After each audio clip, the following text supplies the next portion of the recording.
Hello students, मेरे channel साहित्य mirror में आप सभी का स्वागत है। हिंदी नेट जेआरएफ के सभी स्टूडेंट्स के लिए उनके नए पाठ्यक्रम की इकाई 8 से आज हम पढ़ने जा रहे हैं सर्वेश्वर दयाल सक्सेना कृत नाटक बकरी, जो कि बहुत ही प्रसिद्ध नाटक है और रंगमंच और अभिनय की दृष्टि से अगर हम देखते हैं तो इसे खुली मंच पर आयोजित करने की दृष्टि से ही लिखा गया नाटक है।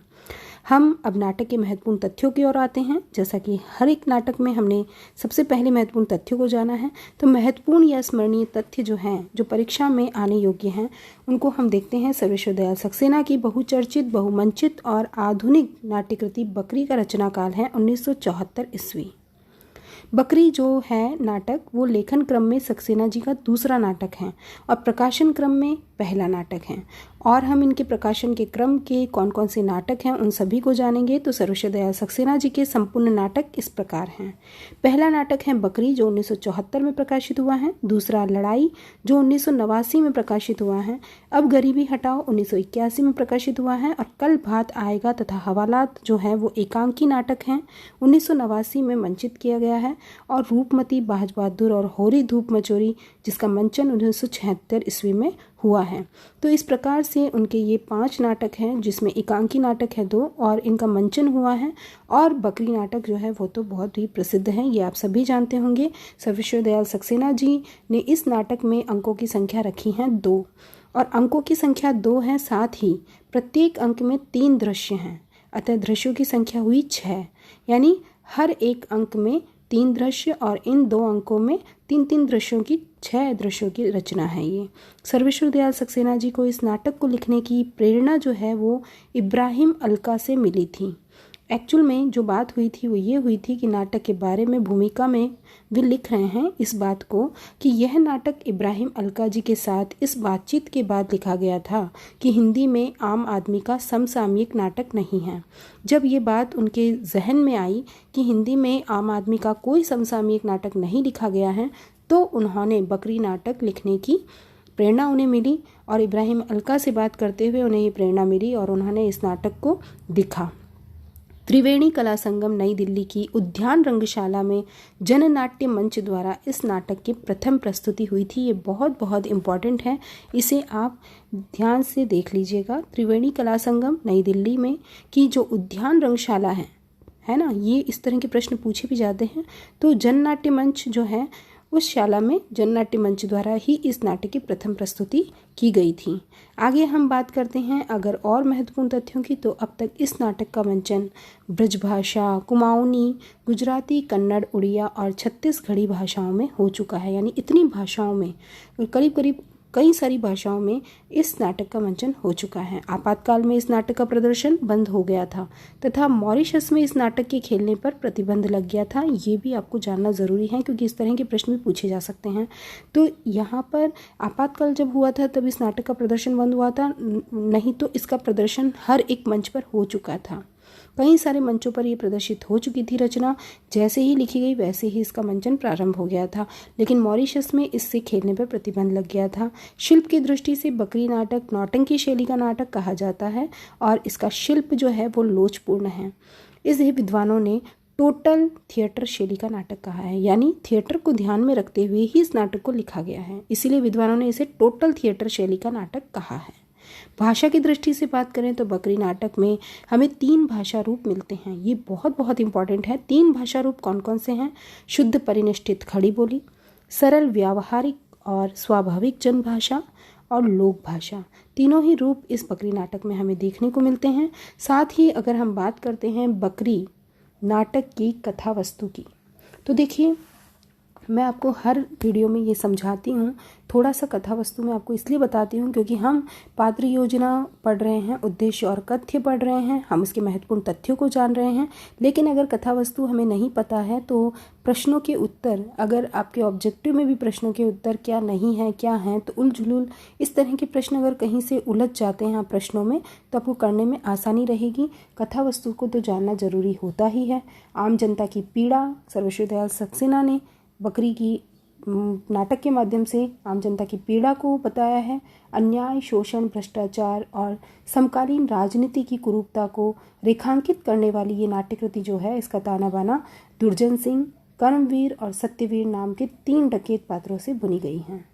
और एक दिन क्या होता है कि इन खूंखार डकैतों को बिश्ती के इस गीत बकरी को क्या पता था मशक बन के रहेगी, इस गीत से एक नायाब तरकीब मिल जाती है। और ये तीनों डकैत जो होते हैं वो अपने एक साथी, जो उनका साथी होता है सिपाही या दीवान कह सकते हैं, उसके माध्यम से गांव की एक हरिजन महिला की विप्ती की बकरी हथिया लेते हैं। हरिजन महिला होती है विप्ती, उसकी बकरी हथिया लेते हैं और ये प्रचारित कर देते हैं कि ये गांधी जी की बकरी है। ये चांडाल चौकड़ी गांधी जी की बकरी के माध्यम से भोले वाले ग्रामीणों को बकरी को देवी का रूप बताकर खूब लूट मचाते हैं। वो कहते हैं कि बकरी देवी का रूप है और इस तरह से भोले वाले ग्रामीणों को वो ठगते चले जाते हैं। तो विप्ती या युवक जो भी कह सकते हैं, जब इनका विरोध करते हैं तो ये उन्हें जेल भी भिजवा देते हैं। ये डाकू आगे चलकर बन जाते हैं नेता और कर्मवीर चुनाव में खड़ा हो जाता है और बकरी का जो थन होता है उसे ही अपनी चुनाव चिन्ह बनाता है। बकरी का थन उसे चुनाव चिन्ह के रूप में वो रखता है और पुलसिया हथकंडों से वो क्या करता है कि वो गांव के भोले वाली जो निरीह जनता है उसको कर्मवीर के पक्ष में वोट डालने के लिए बाध्य करता है। कहता है कि मुझे ही वोट डाला जाए और अंततः चुनाव जीत जाते हैं।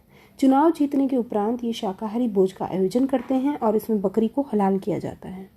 अंत में युवक ग्रामीणों में जन चेतना का संचार कर दुर्जन समेत सभी लुटेरों को बंदी बना लेता है और ये जनसेवक के नाम पर दया की भीख मांगते हैं और इसी के साथ नाटक समाप्त हो जाता है। तो देखिए नाटक जो है वो पूरा, ये नाटक 2 अंकों का एक लघु नाटक है और दोनों अंकों में क्या है दृश्य, मैंने बताया जैसे कि आपको 2 दृश्य हैं। तो कथा वस्तुगत अगर हम बात करते हैं कथा वस्तु की, तो इसकी कथा वस्तु मौलिक हैं बिल्कुल और बहुत ही रोचक हैं। मतलब जो कोई भी अवान्तर घटनाएं जो है वो मुख्य कथा से कहीं भी संबद्ध नहीं है। यहाँ पर ये जो नाटक हैं इसको हम कह सकते हैं कि इसमें उत्सुकता हमेशा बनी रहती है जो भी दर्शक हैं उनके लिए, और विपत्ति युवक दुर्जन सिंह के चरित्र जो है वो अंतर्वाय संघर्ष करते रहते हैं। कुल मिलाकर हम कह सकते हैं कि ये नाटक जो है वो रंगमंच की दृष्टि से या कथानक की दृष्टि से एक सफल नाट्यकृति है सर्वेश्वर दयाल सक्सेना की और बहुत ही प्रसिद्ध नाट्यकृति है। आगे हम बकरी के नाटक, जो बकरी नाटक है उसके कथ्य और उद्देश्यों को जान लेंगे। कथ्य और उद्देश्य यानी बकरी जो नाटक है उसमें कथ्य क्या दिया गया है, क्या महत्वपूर्ण बात कही गई है, इसे हम जानेंगे। ये नाटक हैं राजनीतिक विडंबनाओं, विद्रूपताओं, विसंगतियों के साथ ही साथ भोली भाली निरीह जनता के साथ धोखाधड़ी, छलावा, लूट खसोट तथा शोषण की करुण व त्रासद कथा है।